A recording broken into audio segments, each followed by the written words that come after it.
ये बहुत ही उत्तम व्यवस्था है और इसके पीछे जो मुख्य कारण है या मुख्य धारा है वो राधा स्वामी जी के जो महाराज जी जिन्होंने शुरू किया ये मत, उन्होंने सभी को ये सिखाया प्रेम पहली चीज, दूसरी निष्ठा और तीसरी विनम्रता। ये तीन गुण अगर किसी एक व्यक्ति के आ जाएं अंदर तो व्यवस्था अपने आप सुधर जाती है। भारतवर्ष ही नहीं, पूरे विश्व भर में राधा स्वामी सत्संग मत को लोगों को अपनाना चाहिए। कारण आप देख लें, प्रेम। मान लीजिए कि कोई मां रोटी पकाती है, रोटी थोड़ी सी जल जाती है, वो क्या करती है, जला हुआ हिस्सा अपनी तरफ रख लेती है और अच्छी वाली रोटी अपने बच्चों को देती है, क्योंकि बच्चों से प्रेम करती है, अपने पति को देती है क्योंकि उससे प्रेम करती है। अगर कोई फल, केला या सेब थोड़ा सा गल गया है तो वो उसको साइड में रख देगी, अलग रख देगी और अच्छे वाला केला या अच्छे वाला सेब अपने बच्चों को देगी क्योंकि वो उनसे प्रेम करती है। यहां तो एक परिवार का प्रेम है, मां का बेटे के प्रति प्रेम है, मां का अपने पति के प्रति प्रेम है, पत्नी का। लेकिन अगर देखा जाए यही प्रेम अगर मानव का मानव के भीतर आ जाए, जो कि महाराज जी सिखाते हैं। गुरिंदर सिंह ढिल्लों जी यहां आए तो आपने व्यवस्था में देखा होगा कि जब ट्रैफिक चल रहा था तो एक एक चौराहे पे उनके स्वयं सेवक वहां पर उपस्थित थे और वो हाथ जोड़कर सभी से इशारा करके, मुस्कुरा के, प्रेम भरी मुस्कुराहट फेंकते हुए रुकने के लिए कह रहे थे। और आपने देखा कहीं भी कोई जाम नहीं लगा। व्यवस्था इतनी सुदृढ़ थी कि इससे पूरे विश्व को सबक लेना चाहिए कि यह होता है प्रेम, मानव का मानव के प्रति प्रेम। निष्ठा, दूसरा शब्द हमने कहा निष्ठा। किसके प्रति? अपने गुरु के प्रति निष्ठा, क्योंकि गुरु है उजाला। गु मैंने अंधकार, रू मैंने रोशनी। तो जो अंधकार से रोशनी की ओर ले जाए, प्रकाश की ओर ले जाए, वो होता है गुरु। दूसरी बात, गु कहते हैं अज्ञान को और रू कहते हैं ज्ञान को।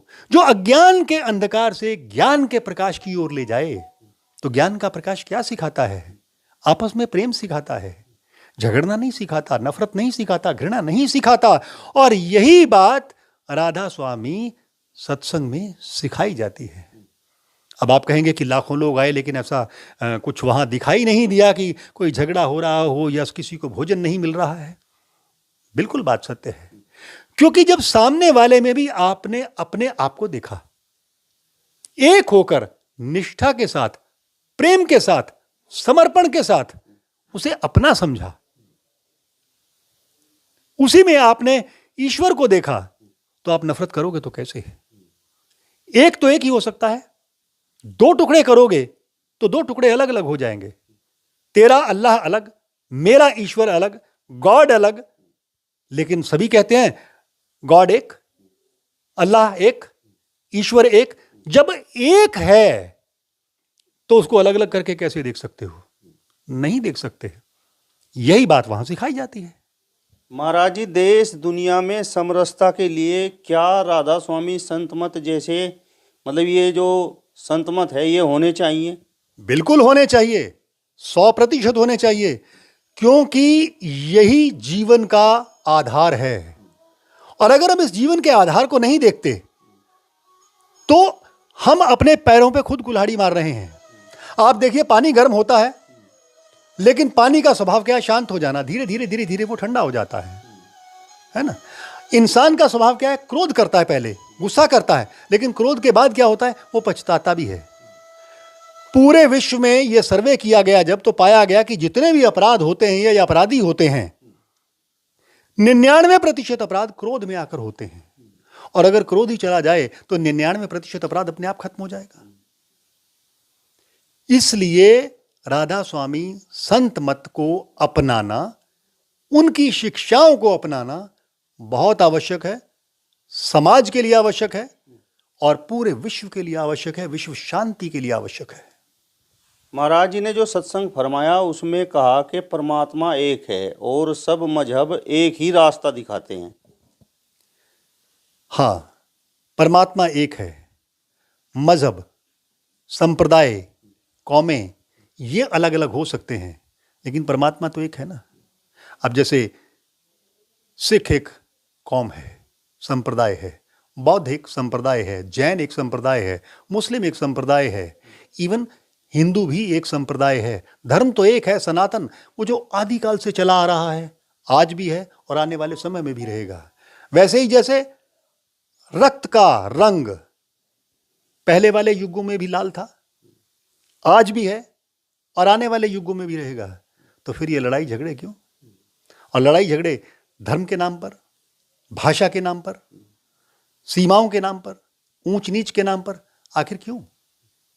इसीलिए तो ये कहा जाता है कि रक्त को नाड़ियों में बहने दो, नालियों में नहीं। महाराज जी की बहुत बड़ी बात है।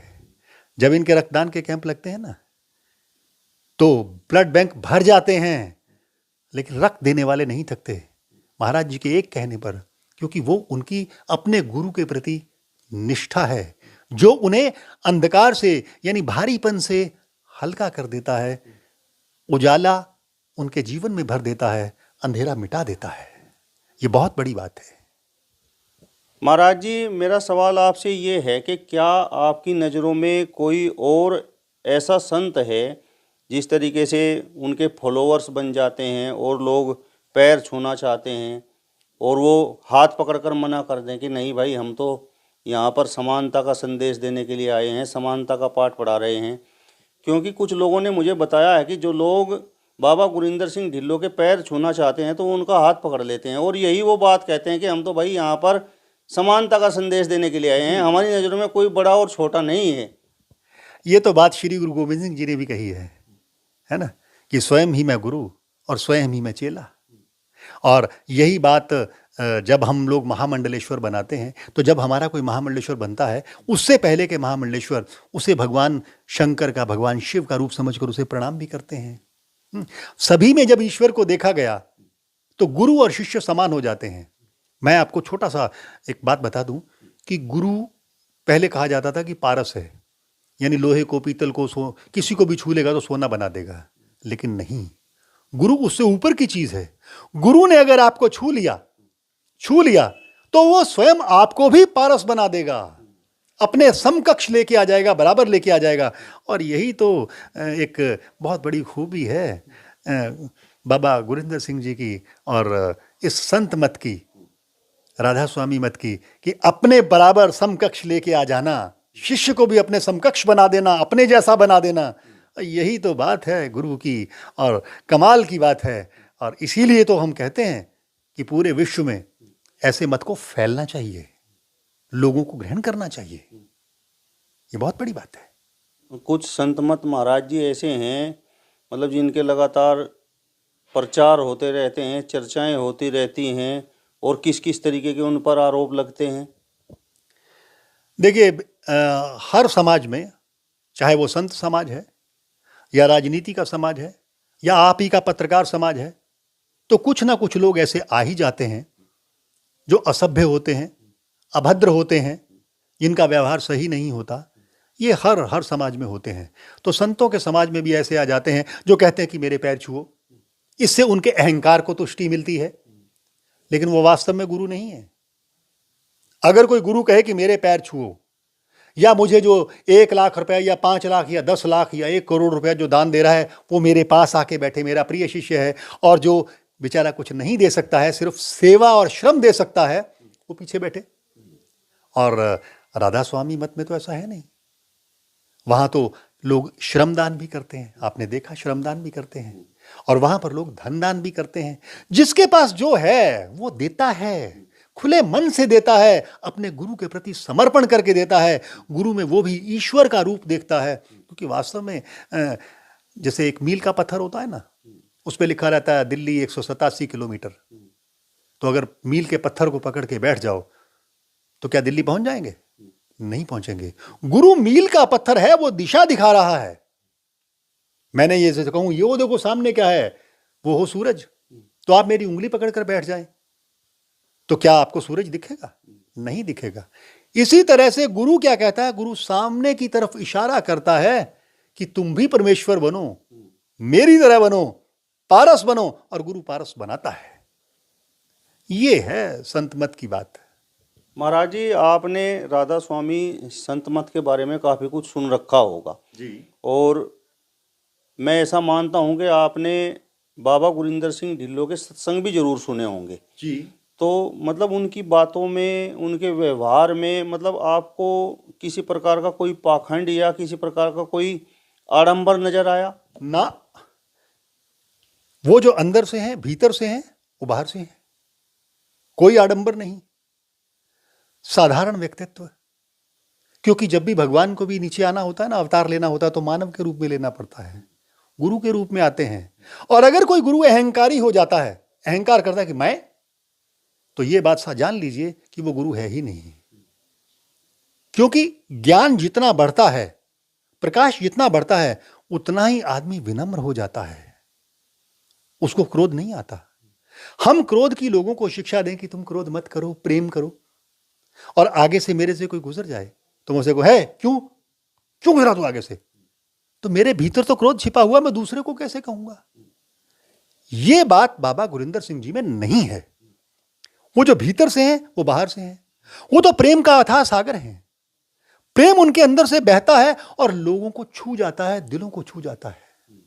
और फिर देखो, तभी तो सामने वाले लाखों अनुयायी जो उनके हैं, जो उनको मानने वाले हैं, परमात्मा को जो मानने वाले हैं, उनकी एक बात पे चले आते हैं और लाखों लोगों की भीड़, भीड़ मतलब नियंत्रित भीड़, अनियंत्रित नहीं, नियंत्रित होकर सारा कार्य करती है।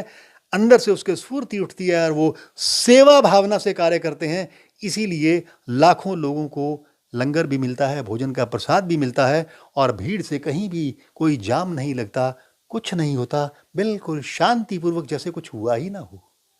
और आप देखें कि उनके कार्यक्रम कितने बढ़िया होते हैं। ऐसे व्यक्ति को, ऐसे गुरु को नमन, क्योंकि हमें भी लगता है कि वो हम ही में से एक हैं, बड़ा अच्छा लगता है। महाराज जी, अब मेरा आपसे अंतिम सवाल है, और सवाल ये है कि परमात्मा को प्राप्त करने के लिए ध्वनि और मतलब प्रकाश का क्या रोल है? ध्वनि यानी शब्द, यानी नाद। हम जो भी कह रहे हैं वो तरंगों के रूप में आपके कानों तक पहुंच रहा है। अगर हमारे शब्द अच्छे नहीं होंगे, ध्वनि अच्छी नहीं होगी। देखिए, एक होता अक्षर, अ आ इ ई उ ऊ लेकर, ये सारे अक्षर हैं। अक्षरों के समूह से बनता है शब्द, और शब्दों के समूह से बनता है एक मंत्र। और अगर शब्दों का समूह, अक्षरों का समूह, शब्दों का समूह एक गाली के रूप में बदल जाए, किसी को मां बहन की गाली देके देखो, सामने वाले को गुस्सा आ जाता है। आपको पता है शरीर में 206 हड्डियां होती हैं, लेकिन जीभ में कोई हड्डी नहीं होती, लेकिन जीभ से वाणी तो निकलती है, शब्द निकलते हैं। और यही शब्द अगर गाली के रूप में निकले तो क्या करेंगे? 206 की 206 हड्डियां तुड़वाने की ताकत रखते हैं। गाली जीभ देगी, घूंसा मुंह पे पड़ेगा, है ना? इसी तरह से अगर ये शब्दों का समूह जो गलत है ना, जो अनियंत्रित समूह है, वो क्या कर सकता है? नकारात्मक समूह हड्डियां तोड़वा सकता है। तो अगर अच्छे शब्दों का समूह मंत्र के रूप में या किसी के लिए प्रेम के रूप में वाणी से बाहर निकले, तो परमात्मा की प्राप्ति भी करवा सकता है और पूरी दुनिया का आपको राजा भी बना सकता है। लोगों के दिलों पे राज कर सकते हैं आप। ये तो हुई शब्द की बात, ध्वनि की बात। अब आपने की प्रकाश की बात। प्रकाश, सूर्य का प्रकाश जब आता है तो अंधकार अपने आप चला जाता है। अंधकार का क्या काम जब प्रकाश आ जाए? आपकी आंखें चाहे कितनी भी क्यों ना सक्षम हों, बिल्कुल ठीक देख सकती हैं, लेकिन क्या अमावस की रात को आप देख पाते हो अगर वहां पे प्रकाश नहीं है? चंद्रमा का या दिए का या मोमबत्ती का या ये ट्यूबलाइट का या फिर सूर्य का, तो प्रकाश तो चाहिए। इसी तरह से अज्ञान को क्या कहा गया? अंधकार। अज्ञान, अंधकार, उसको नष्ट करने के लिए जो ज्ञान का प्रकाश है वो आवश्यक है। और बाहर के लिए अगर सूर्य 3 दिन ना निकले, पृथ्वी से खत्म हो जाए, सूर्य हट जाए, तो 3 दिन के अंदर अंदर पूरी पृथ्वी खत्म हो जाएगी। इस पे जीवन का नामो निशान नहीं रहेगा, ना पेड़ पौधे रहेंगे, ना ही कोई पशु पक्षी रहेंगे, ना इंसान रहेगा। जैसे बाहर प्रकाश की आवश्यकता है चंद्रमा के और सूर्य की, इसी तरह से हमारे जीवन में भी अज्ञान के अंधकार को मिटाने के लिए ज्ञान के प्रकाश की आवश्यकता है, जो हमें गुरु देता है। चलिए, तो दिव्य शक्ति अखाड़े के आचार्य महामंडलेश्वर संत कमल किशोर जी को आपने सुना। फिलहाल इस वीडियो में बस इतना ही। अगली वीडियो में फिर आपसे मुलाकात होगी। तब तक बने रहिए हिंदुस्तान 24 के साथ। नमस्कार।